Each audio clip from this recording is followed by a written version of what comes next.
ألف لام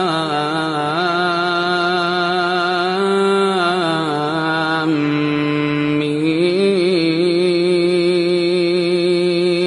را، تلك آيات الكتاب والذي أنزل إليك من ربك الحق ولكن أكثر الناس لا يؤمنون.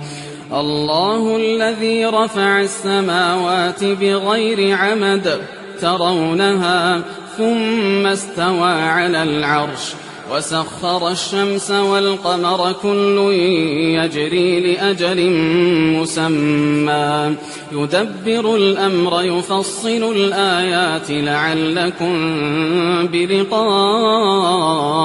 ربكم توقنون.